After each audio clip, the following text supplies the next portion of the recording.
Assalamualaikum warahmatullahi wabarakatuh. Saya Faisal Agus Sulistyo, NIM 19000005034, kelas 4A. Yang saya hormati Ibu Ika Maryani selaku dosen mata kuliah materi pembelajaran IPA SD. Nah, saya di sini mau mempresentasikan hasil kerja saya mengenai praktikum klasifikasi tumbuhan. Nah, klasifikasi tumbuhan itu meliputi apa saja? Adanya morfologi tumbuhan, anatomi tumbuhan, taksonomi tumbuhan. Nah, alat dan bahan yang saya gunakan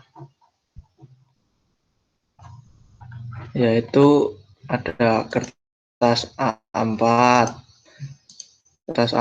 pensil, penghapus, mistar, buku tentang taksonomi, dan pisau. Nah, bahan yang saya gunakan satu buah tumbuhan padi lengkap, ada akar, batang, dan daun. Dan satu buah contoh batang dan daun dari tumbuhan jambu, satu buah daun dari bunga, satu buah biji dan daun dari tanaman melinjo. Nah, hasil pengamatan saya mengenai tanaman padi. Bagian morfologi tanaman padi, akar padi merupakan jenis akar serabut, namun sebenarnya akar tanaman padi dibedakan menjadi beberapa bagian. 1. Radikula, merupakan akar yang tumbuh pada saat benih berkecambah. Yang kedua, akar serabut, yaitu akar yang tumbuh setelah 5-6 hari terbentuk akar tunggang. Yang selanjutnya akar rambut, yaitu bagian akar yang keluar dari akar tunggang dan akar serabut. Ada juga akar tajuk, ialah akar yang tumbuh dari ruas batang terendah. Nah, sedangkan bagian anatomi dari akar tumbuhan padi, yang pertama adanya lapisan epidermis, korteks, endodermis, perisikel, stele, inti, floem dan xilem, dan rambut akar.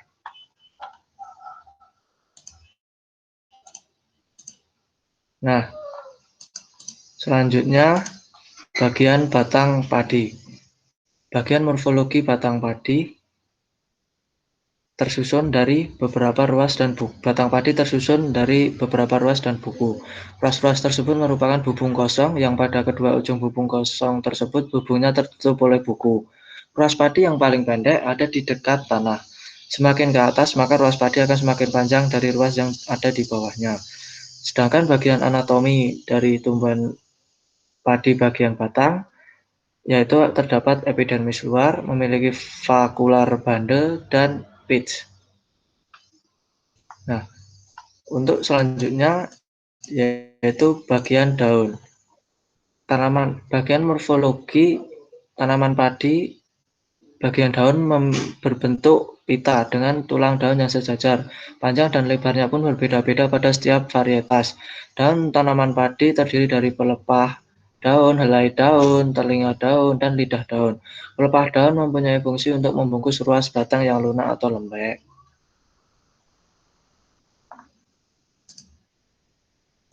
Selanjutnya yaitu bagian biji.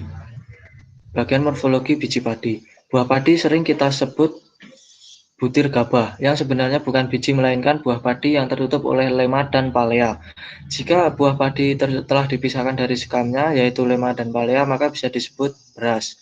Nah, untuk bagian anatomi dari tumbuhan padi ini sendiri, yang bagian biji, terdapat bulu padi, kulit padi, serta endosperm. Biji padi termasuk ke dalam monokotil. Terdapat sebuah radikula, kutelum, plumala, kulit biji, dan endosperma. Selanjutnya, tanaman jambu biji pada bagian batang.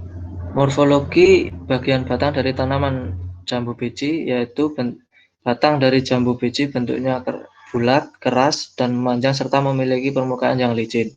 Batang tanaman jambu berdiameter mencapai 10-20 cm atau lebih. Batang jambu biji ini mempunyai ruas yang cukup pendek, disertai dengan percabangan yang banyak. Nah, bagian anatomi dari batang tumbuhan jambu biji ini terdapat lapisan epidermis, vascular bundle, pitch, korteks, xilem, dan floem. Selaput kayu utama membentuk lebih sedikit silinder lengkap, dan dari floem internal membentuk lapisan yang berlanjut. Selanjutnya bagian daun.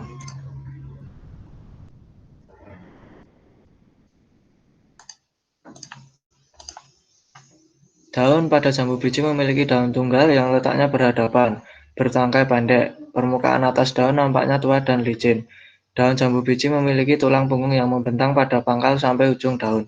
Hal ini terjadi karena terusan dari tangkai daun yang menyirip seperti susunan sirip ikan.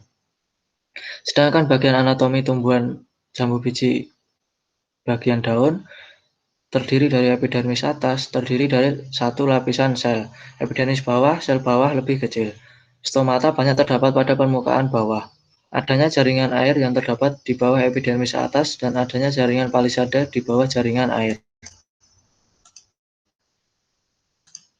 Selanjutnya, tanaman sepatu. Bagian morfologi bunga sepatu. Tanaman ini merupakan bunga sepatu yang berbunga tunggal. Bentuknya menyerupai terompet. Kelopaknya berbentuk seperti lonceng dan berwarna merah. Bunga sepatu ini memiliki beberapa bagian diantaranya kepala putih, benang sari, daun mahkota, tangkai bunga, tangkai sari, dan tangkai putih. Nah, sedangkan bagian anatomi dari bunga sepatu ini yaitu bunga sepatu mempunyai dua bagian penting. Yang pertama bagian steril dan yang kedua bagian fertil. Bagian steril itu meliputi mahkota bunga, kelopak bunga, tangkai bunga, ibu tangkai bunga. Sedangkan bagian fertil meliputi putik dan benang sari. Nah, selanjutnya bagian daun dari bunga sepatu. Bagian morfologi. Daun tanaman bunga sepatu berwarna hijau tua, berbentuk bulat dengan ujung-ujungnya yang runcing, berpangkal tumpul, memiliki panjang sekitar 10–16 cm. Selanjutnya yaitu tanaman melinjo. Bagian daun. Bagian morfologi. Daun tanaman melinjo merupakan daun tunggal yang berbentuk oval yang terdiri dari tangkai daun dan helaian daun. Tepi daunnya merata. Duduk daun berhadap-hadapan dan tulang daunnya menyirip. Selanjutnya bagian biji. Bagian morfologi. Biji tanaman melinjo terbungkus oleh kulit luar yang berdaging. Tanaman ini memiliki biji terbuka yang diselimuti lapisan luar yang keras, selaput dalam dan diselubungi juga oleh tenda bunga yang berdaging. Warna biji melinjo dibagi menjadi dua, yaitu warna hijau jika belum matang dan warna merah apabila sudah matang. Nah, untuk bagian anatomi biji melinjo, terdapat jaringan testa, kotiledon, lumule, radikula, dan endosperm. Nah, analisis dan pembahasan. Dalam pelaksanaan praktikum ini, saya mendapatkan data-data dari berbagai sumber di internet. Tentu saja dengan berbagai buku juga. Saya menguatkan hasil penelitian ini dengan teori yang ada di internet.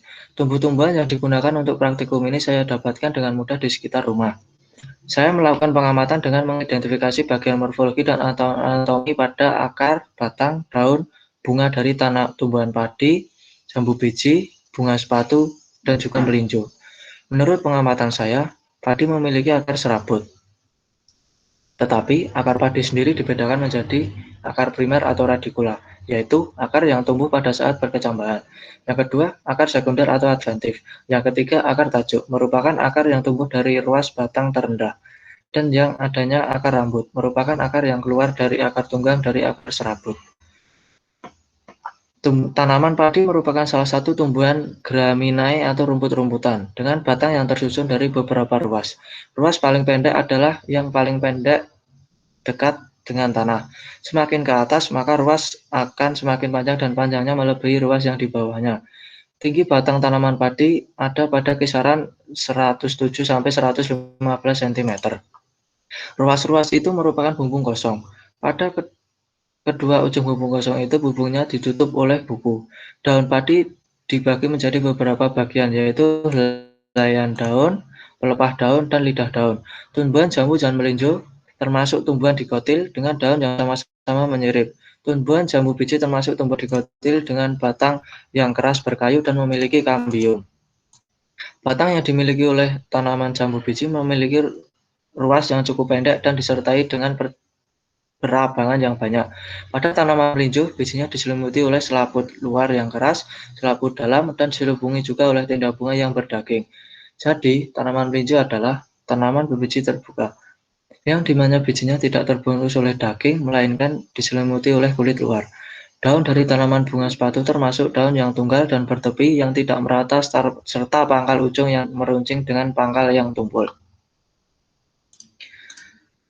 Simpulan. Dari hasil penelitian yang sudah saya lakukan, dapat disimpulkan bahwa morfologi tumbuhan memiliki perbedaan, yaitu perbedaan jumlah keping biji.